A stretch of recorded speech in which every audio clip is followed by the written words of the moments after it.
أما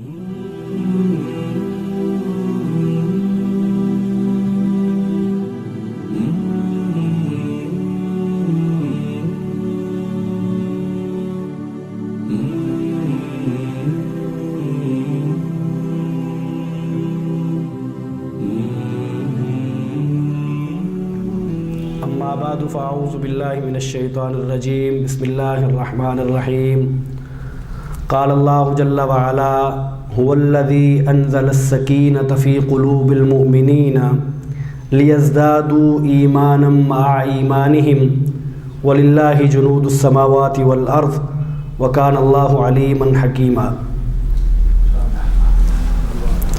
حضرات گرامی قدر،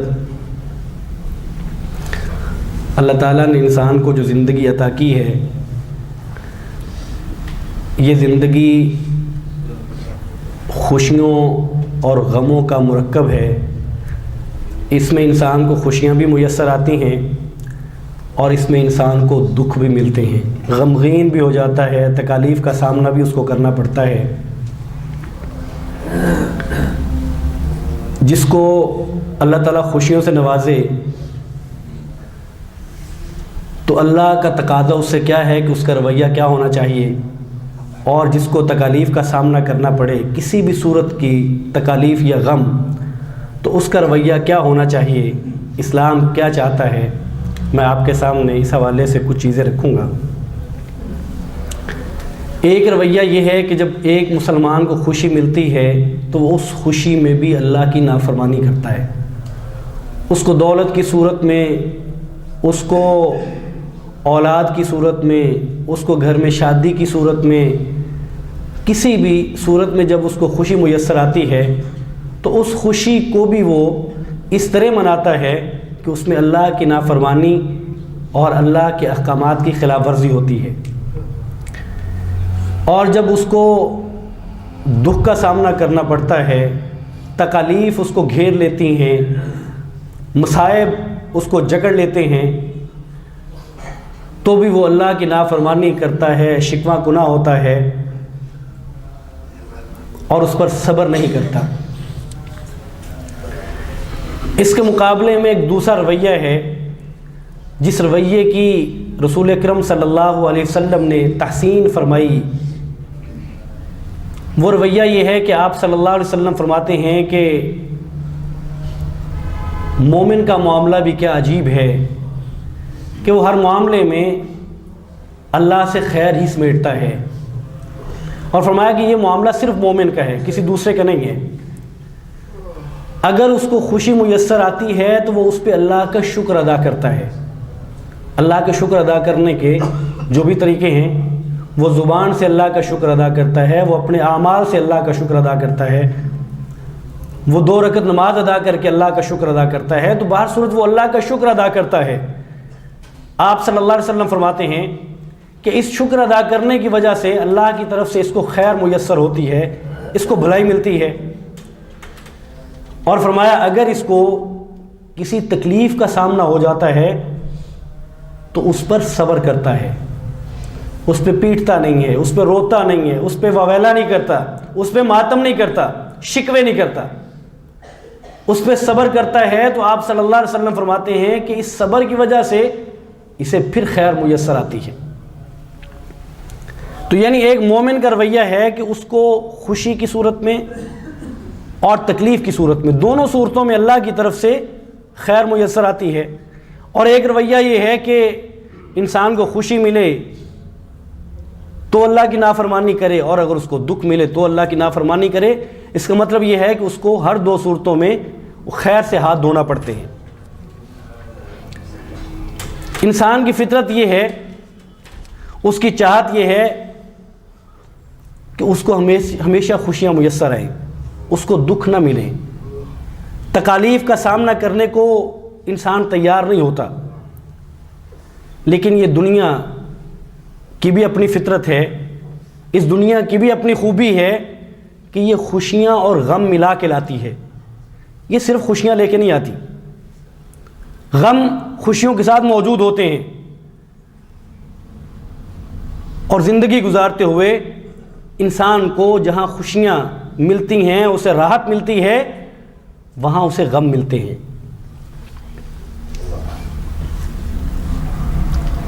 لیکن رویے مختلف ہیں، جیسے کہ میں نے آپ کے سامنے ذکر کر دیا۔ اور صرف غم ملنے کی صورت میں بھی پھر رویے مختلف ہیں۔ خوشی کو تو الگ رکھ دیجئے، ایک شخص یہ ہے کہ جس کو تکلیف کا سامنا کرنا پڑا، اس کو غم ملا، تو اس نے کیا کیا؟ اس نے وضو کیا، اس نے قرآن مجید کھول لیا، قرآن مجید کی تلاوت کرتا ہے، اور اس کا ایمان یہ ہے کہ میں جب تلاوت کرتا ہوں تو مجھے سکون ملتا ہے، مجھے اطمینان میسر آتا ہے، اور وہ اپنا غم بھلانے کو تلاوت کرتا ہے۔ وہ وضو کرتا ہے، مسجد میں آتا ہے، 2 رکعت نماز ادا کرتا ہے، اس کا ایمان یہ ہے کہ جب وہ نماز ادا کرتا ہے تو اس کو سکون ملتا ہے، اطمینان ملتا ہے۔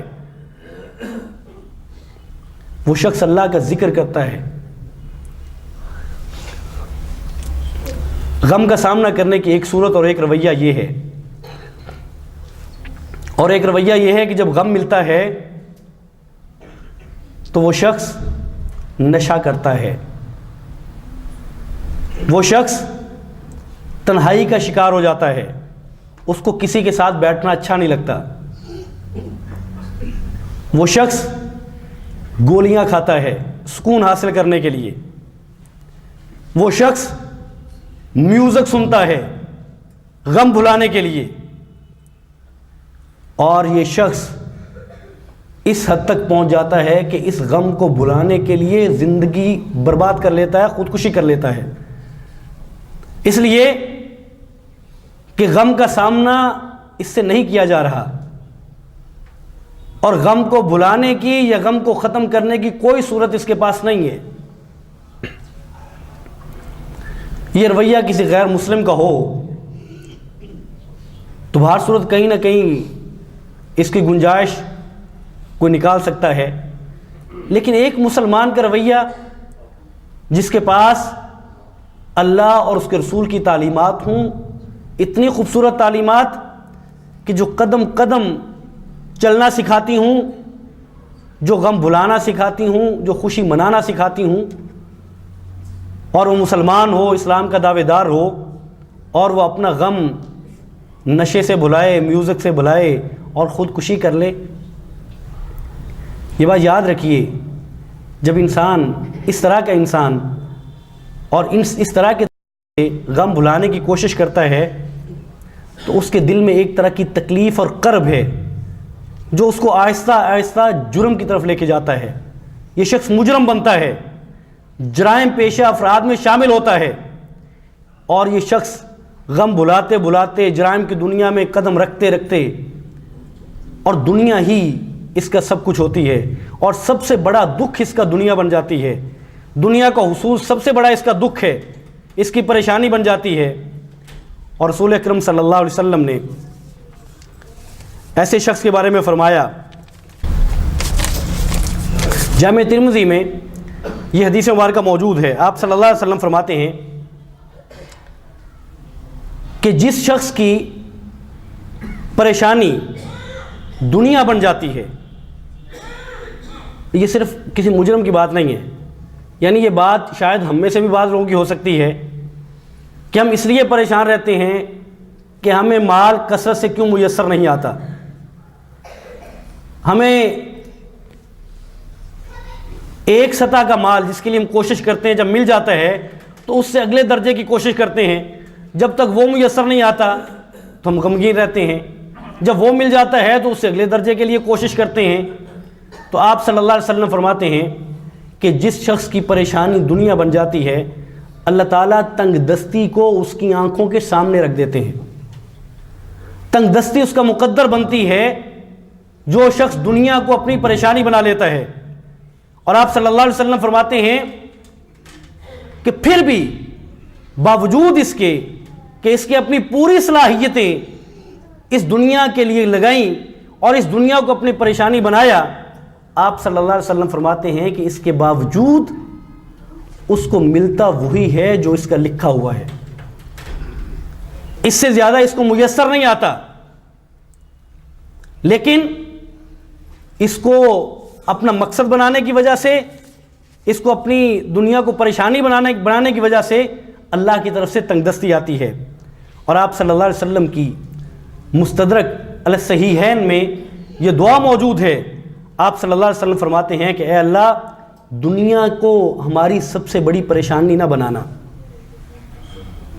دنیا ہماری پریشانی نہیں بننی چاہیے کہ یہ کیسے ملے، یہ کیسے میسر آئے۔ تو بہر صورت انسان کو جب غم کا سامنا کرنا ہوتا ہے، جب تکلیف کا سامنا کرنا ہوتا ہے، تو اس کو اس غم اور تکلیف کا سامنا بھی اللہ اور اس کے رسول کی تعلیمات کو سامنے رکھ کے کرنا چاہیے۔ اس سے پہلے غم وہ ہونا چاہیے جو حقیقی غم ہے۔ ایک انسان بیمار ہو جاتا ہے، بیماری اس کی تکلیف کا باعث ہے، اس کو ایک مصیبت کا سامنا ہے۔ ایک شخص کو نقصان ہو جاتا ہے، جان کا نقصان ہو جاتا ہے، مال کا نقصان ہو جاتا ہے، وہ کسی حد تک پریشان ہو سکتا ہے۔ ایک شخص کو رشتوں کی پریشانی ہے، لیکن بعض پریشانیاں ایسی ہیں جو خود بنا لیتے ہیں، وہ پریشانیاں ہوتی نہیں ہیں اور ہم اس کو اپنی سب سے بڑی پریشانی مانتے ہیں۔ مثال کے طور پہ ہمارا ایک نوجوان ہے جس کی پریشانی یہ ہے کہ اس نے غیر اسلامی طریقے سے، غیر اخلاقی طور پہ اس نے کسی کے گھر کی عزت پر نظریں جما لی ہیں، اور پھر یہ پریشان رہتا ہے، بڑی تکلیف میں ہے، اور اس پریشانی میں ہے کہ یہ میرا غم، یہ تکلیف، یہ دکھ کیسے دور ہو۔ تو یہ کیا تکلیف ہے؟ اور ایک شخص مال زیادہ سے زیادہ کمانے کی پریشانی میں ہے، تو پریشانی وہ ہے بیماری کی صورت میں۔ پریشانی کتنی صورتیں ہو سکتی ہیں؟ بہر صورت جو خود ساختہ پریشانی ہے، جو خود اپنے آپ پر مسلط کرنے والا دکھ ہے، وہ دکھ نہیں ہے، اور وہ دکھ وہ ہے جو آپ کی بدنیتی کا دکھ ہے، وہ دکھ ہے جو آپ کی فطرت کے سلیم نہ ہونے کا دکھ ہے، جو آپ کے با کردار اور با اخلاق نہ ہونے کا دکھ ہے۔ اس لیے جب کسی شخص کو حقیقی دکھ کا سامنا کرنا پڑے تو اس کے بارے میں اسلام کی تعلیمات کیا ہیں، میں آپ کے سامنے رکھ دیتا ہوں۔ اور میں ہر دو صورتوں میں، یعنی قرآن مجید میں انبیاء کو، قرآن مجید ہمیں بتاتا ہے کہ انبیاء کو بہت ساری مشکلات کا سامنا کرنا پڑا، دکھوں کا سامنا کرنا پڑا۔ حضرت یونس علیہ السلام ایک دکھ میں مبتلا ہوئے، حضرت ایوب ایک دکھ میں مبتلا ہوئے، آپ صلی اللہ علیہ وسلم کو پریشانیاں آئیں، صحابہ اکرام پریشان ہوئے۔ تو ان پریشانیوں میں انہوں نے کیا کیا؟ اور اگر آج مجھے اور آپ کو کسی دکھ کا سامنا کرنا پڑتا ہے تو مجھے اور آپ کو کیا کرنا چاہیے؟ اور کچھ دعائیں اور وظائف میں آپ کے سامنے رکھنا چاہوں گا جو قرآن مجید میں موجود ہیں اور جو آپ صلی اللہ علیہ وسلم نے بتائے ہیں کہ جب کسی شخص کو غم ملے، کسی شخص کو دکھ ملے تو وہ اس دکھ کو کیسے ختم کر سکتا ہے۔ حضرت یونس علیہ السلام جب دکھ میں مبتلا ہوئے تو انہوں نے اللہ سے دعا کی، اور وہ دعا کی کیا تھی؟ لا الہ الا انت سبحانک انی کنت من الظالمین، کہ اے اللہ تیرے علاوہ کوئی الہ نہیں ہے، الہ تو ہی ہے۔ اور یہ بات آپ صلی اللہ علیہ وسلم نے حضرت اسماء بنت امیس کو بھی فرمائی تھی۔ فرمایا کہ اسماء جب پریشان ہوں تو یہ پڑھ لیا کرو، اللہ اللہ ربی ولا اشرک بہ شیئا، کہ اللہ میرا رب ہے، میں اس اللہ کے ساتھ کسی چیز کو شریک نہیں بناتی۔ گویا کو پریشانی کو ختم کرنے کے لیے اللہ کی وحدانیت اور اللہ کے ایک الہ ہونے کا اقرار عملی طور پہ کرنا ضروری ہے۔ ہمارے بہت سارے مسلمان لوگوں کا رویہ اس کے بالکل مختلف ہے۔ وہ جب پریشان ہوتے ہیں، جب غمگین ہوتے ہیں، تو اللہ کی توحید کے اقرار کی بجائے وہ شرک کی راہوں پہ چل نکلتے ہیں۔ وہ اللہ کے علاوہ دیگر لوگوں سے اپنی پریشانی کو دور کرنے کی التجائیں کرتے ہیں، جبکہ حضرت یونس نے جب دعا کی تو دعا کا آغاز کہاں سے ہے؟ لا الہ الا انت، کہ اے اللہ تو ہی الہ ہے، تیرے علاوہ کوئی الہ نہیں ہے، عبادت تیری ہے، التجائیں تیرے سامنے ہیں، دعائیں تیرے سامنے ہیں، پریشانیوں، مصیبتوں، تکلیفوں کو دور کرنے والا تو ہے، تیرے علاوہ کوئی نہیں ہے۔ اس لیے اس بات کا اقرار سب سے پہلے ضروری ہے۔ شرک کو تو عام حالات میں، اس لیے کہ یہ اتنا بڑا گناہ ہے کہ اللہ تعالیٰ فرماتے ہیں کہ اللہ تعالیٰ جس کو چاہیں گے اللہ تعالیٰ معاف کر دیں گے، لیکن مشرک کو اللہ تعالیٰ معاف نہیں کریں گے۔ شرک معمولی چیز نہیں ہے۔ اس لیے آپ صلی اللہ علیہ وسلم نے جو تعلیمات دیں اس میں اس بات کو بنیاد بنایا ہے، قرآن مجید کی آیت مبارکہ میں بھی، اور آپ صلی اللہ علیہ وسلم نے جو حضرت اسماء کو دعا سکھائی اس میں بھی۔ تو بہر صورت حضرت جعفر صادق فرماتے ہیں کہ مجھے تعجب ہوتا ہے اس شخص پر جس کو کسی غم کا سامنا کرنا پڑے اور وہ یہ نہ کہے لا الہ الا انت سبحانک انی کنت من الظالمین۔ کہتے ہیں مجھے تعجب ہوتا ہے کہ کوئی شخص مصیبت کا سامنا کر رہا ہے لیکن اس دعا کو اپنا ورد نہیں بناتا۔ تعجب کیوں ہوتا ہے؟ کہتے ہیں اس لیے ہوتا ہے کہ جب حضرت یونس علیہ السلام نے اس دعا کو پڑھا تو اللہ تعالیٰ نے جواب کیا دیا؟ فاستجبنا له ونجیناہ من الغم وکذالک ننجی المؤمنین۔ ہم نے یونس علیہ السلام کی دعا کو قبول کیا اور ہم نے ان کو اس غم سے نجات دے دی، اور اللہ تعالیٰ فرماتے ہیں ہم اسی طرح مومنوں کو غموں سے نجات دیتے ہیں۔ تو کہتے ہیں کہ مجھے تعجب ہوتا ہے کہ کوئی شخص مصیبت کا شکار بھی ہو اور اس دعا کو نہ پڑھے۔ اور آپ صلی اللہ علیہ وسلم کی صحیح حدیث مبارکہ ہے، آپ صلی اللہ علیہ وسلم فرماتے ہیں کہ جو شخص اپنی دعا میں اس دعا کو شامل کر لیتا ہے اللہ تعالیٰ اس کی دعا کو ضرور قبول فرماتے ہیں۔ تو اس لیے اگر کوئی شخص کسی دکھ تکلیف پہ ہو تو اسے اس دعا کو وظیفے کے طور پہ اپنانا چاہیے اور پڑھنا چاہیے۔ فرماتے ہیں کہ مجھے اس شخص پر بھی تعجب ہوتا ہے جو غم کا سامنا کرتا ہے، جو تکلیف کا سامنا جس کو کرنا پڑتا ہے، جو سازشوں کا سامنا کرتا ہے اور وہ نہیں پڑھتا حسبنا اللہ و نعم الوکیل۔ یہ وظائف ہیں، حسبنا اللہ و نعم الوکیل۔ اس لیے کہ جب یہ پڑھا جاتا ہے اور جب یہ پڑھا گیا، جب اللہ سے اس کے ساتھ دعا کی گئی تو اللہ تعالیٰ نے فرمایا فانقلبوا بنعمت من اللہ، کہ وہ شخص اللہ کی نعمت اور فضل سے لوٹے، لم یمسسہم سوء، اور پھر ان کو تکلیف نے، مصیبت اور غم نے نہ چھوا۔ تو گویا کہ تکلیف میں حسبنا اللہ و نعم الوکیل ایک وظیفہ ہے، اور یہ قرآن مجید کا بتایا ہوا ہے۔ تو کسی دکھ، کسی پریشانی میں اس کو بھی وظیفے کے طور پہ ہی لینا چاہیے۔ آپ صلی اللہ علیہ وسلم کو جب کسی تکلیف کا سامنا کرنا پڑتا تو آپ صلی اللہ علیہ وسلم بھی ایک وظیفہ کرتے پریشانی میں، دکھ میں، اور وہ وظیفہ کیا ہے؟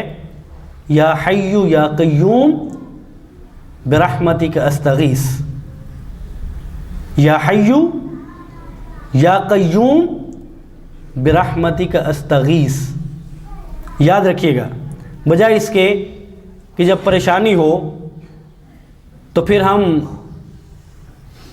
گولیاں کھائیں، ڈاکٹر پہ جائیں، ڈپریشن کا شکار ہیں، نیند نہیں آتی، پریشانی بڑھ گئی. پریشانی میں، دکھ میں، درد میں اللہ کی طرف رجوع کیجیے.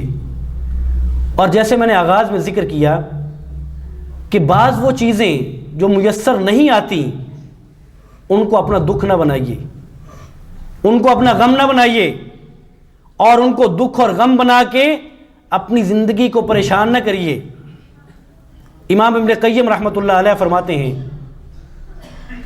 کہ انسان کو یہ بات سوچنی چاہیے کہ کتنی نعمتیں ہیں جو اللہ نے اس کو بن مانگے عطا کر دی ہیں.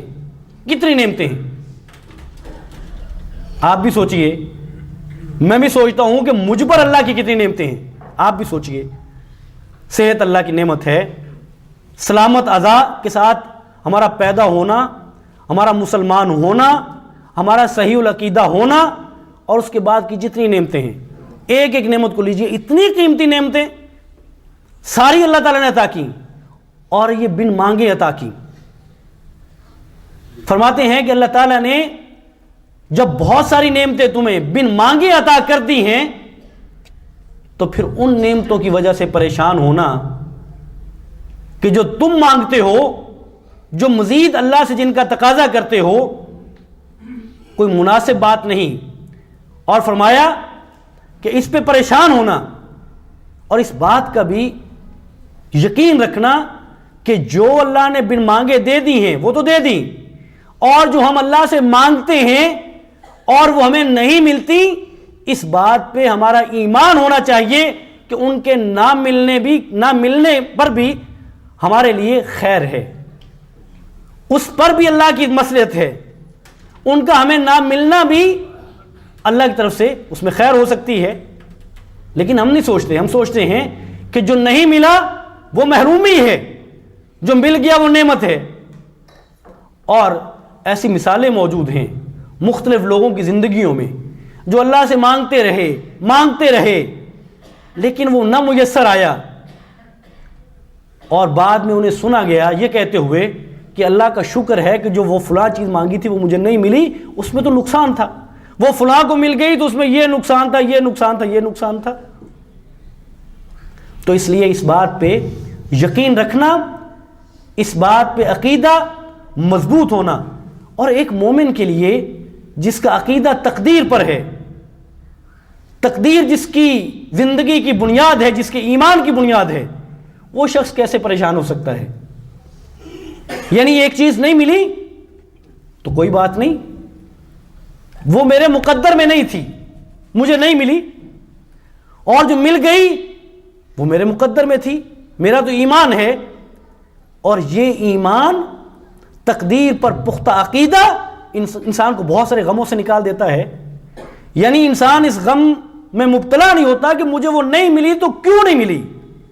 ساری زندگی سوچنے پر اور اپنے آپ میں کڑنے پر وہ زندگی نہیں گزار دیتا. اس کو معلوم ہے کہ یہ نہیں ملی تو میرے مقدر میں نہیں تھی، بات ختم ہے، اور مل گئی تو یہ میرے مقدر میں تھی. کہتے ہیں کہ محدثین میں سے ایک محدث جن کا تجارت کا کاروبار تھا، تجارت کرتے تھے، کپڑے کا کاروبار تھا ان کا، اور ان کا سامان جہازوں کے ذریعے آتا تھا، کشتیوں کے ذریعے سے. اور ان کو ایک دفعہ وہ درس حدیث لے رہے تھے کہ کسی پیغام دینے والے نے آ کے بتایا کہ حضرت آپ کا سامان جو فلاں کشتی پہ آ رہا تھا وہ کشتی ڈوب گئی ہے. تو کہنے لگے انا للہ و انا الیہ راجعون، اور درس دوبارہ شروع کر دیا، دوبارہ سے تدریس شروع کر دی. تھوڑی دیر کے بعد اسی شخص نے آ کے بتایا کہ حضرت وہ جو خبر تھی وہ درست نہیں تھی، سامان سلامت ہے، محفوظ ہے، فرمایا اللہ کا شکر ہے، اللہ کا شکر کیا اور درس دینے شروع ہو گئے. یعنی ان چیزوں کی اتنی ہی قدر ہے، اتنی ہی قیمت ہے، بجائے اس کے کہ ایک نقصان ہونے پر انسان کو کی راتیں برباد ہو جائیں، اس کے دن کا سکون برباد ہو جائے، اس کی عبادتیں آگے پیچھے ہو جائیں، اور اس کو خوشی میسر آنے پر وہ پورے محلے پورے شہر کے سکون کو برباد کر دے اور شور و غل اور خوشیاں اس طرح کر کے منائے کہ اس کے کئی دن برباد ہو جائیں اور مال برباد کر دے. اس غم اور اس خوشی، اس نعمت اور نعمت کے چھن جانے کا اتنا ہی دکھ اور خوشی ہونی چاہیے. اس لیے ایک مومن کا رویہ یہی ہے، غم ملنے کی صورت میں انا للہ و انا الیہ راجعون، اللہ کی طرف سے ہے، اور یہ میں جو بھی کر لیتا یہ مجھے ملنا تھا، اب مل گیا ہے تو اللہ سے دعا کریں یا اللہ تو ہی اس غم کو دینے والا ہے، تو نے اس غم کو دور کرنا ہے. اور خوشی ملنے کی صورت میں اللہ کا شکر ادا کریں، یہ اسی اللہ کی توفیق سے ملی ہے، اس اللہ کی رحمت سے ملی ہے، اس میں میری اور آپ کی کاوش کی وجہ سے نہیں ملی اللہ کی خاص رحمت کی وجہ سے. یہ ایمان ہے، اور یہ آپ کو بہت ساری تکلیفوں، بہت سارے دکھوں اور بہت سارے غموں سے نجات دے دیتا ہے، اور ایک اللہ سے آپ کا تعلق مضبوط کر دیتا ہے. اور مجھے معلوم ہو جاتا ہے کہ جو تکلیف اور غم ملتا ہے وہ اللہ ہی کی طرف سے ملتا ہے اور اسے اللہ ہی دور کرتے ہیں. اس لیے غم اس زندگی کا حصہ ہے، دکھ اس زندگی کا حصہ ہے، انہوں نے آنا ہے، انہوں نے لوٹ کے آنا ہے، انہوں نے بار بار آنا ہے. میرا اور آپ کا رویہ ان غموں اور دکھوں کا سامنا کرنے کا وہ ہونا چاہیے جو ہمیں رسول اکرم صلی اللہ علیہ وسلم بتاتے ہیں. وہ کیا رویہ ہے کہ غم کی صورت میں اللہ سے رشتہ اور مضبوط کریں، غم کی صورت میں قرآن مجید کی تلاوت کریے، دلوں کو سکون بخشتا ہے. نماز کی پابندی کریں، آپ صلی اللہ علیہ وسلم فرماتے ہیں میری آنکھوں کی ٹھنڈک ہے، سکون بخشتی ہے، اور یہ ان لوگوں کے علم میں ہے جو پابندی سے پڑھتے ہیں کہ یہ سکون دیتی ہے. ہاں ان لوگوں کے لیے اجنبی بات ہو سکتی ہے جن کو اذان سن کے ایک عجیب قسم کی تکلیف میسر آتی ہے کہ اب کیا کریں، اور خاص طور پہ اس وقت جب ان کے قرب و جوار میں نمازی لوگ رہتے ہوں کہ اب یہ کہاں چھپیں، مسجد جانا تو تکلیف کا باعث ہے، نماز پڑھنا تو بہت بھاری ہے، مشکل ہے، اب کریں تو کیا کریں. ورنہ جو لوگ اللہ سے رشتہ مضبوط کر چکے ان کو معلوم ہے کہ اس میں کتنی لذت ہے. تو اللہ سے دعا کریے کہ اللہ ہمیں غموں سے، دکھوں سے محفوظ رکھیں، تمام مسلمانوں کو محفوظ رکھیں. اور اگر کوئی شخص غم، دکھ، کسی تکلیف میں مبتلا ہو جائے تو اللہ توفیق دے کہ ہم اس طریقے سے اس غم کا سامنا کریں ان تعلیمات سے جو ہمیں بتائی گئی. اور وہ تعلیمات، وہ دعائیں ہیں، اللہ کے سامنے گڑ گڑانا ہے، اللہ کے سامنے سجدہ کرنا ہے، اس پیشانی کو جھکانا ہے، تلاوت کرنا ہے. وہ اذکار ہیں، وہ دعائیں ہیں جو انبیاء نے کی ہیں، جو آپ صلی اللہ علیہ وسلم نے ہمیں سکھائی ہیں. اللہ تعالیٰ ہمیں توفیق عطا فرمائے کہ ہم انہی دعاؤں کے ساتھ، انہی اذکار کے ساتھ، انہی عبادات کے ساتھ تکلیفوں، دکھوں کا سامنا کریں. وآخر دعوانا ان الحمد للہ رب العالمین.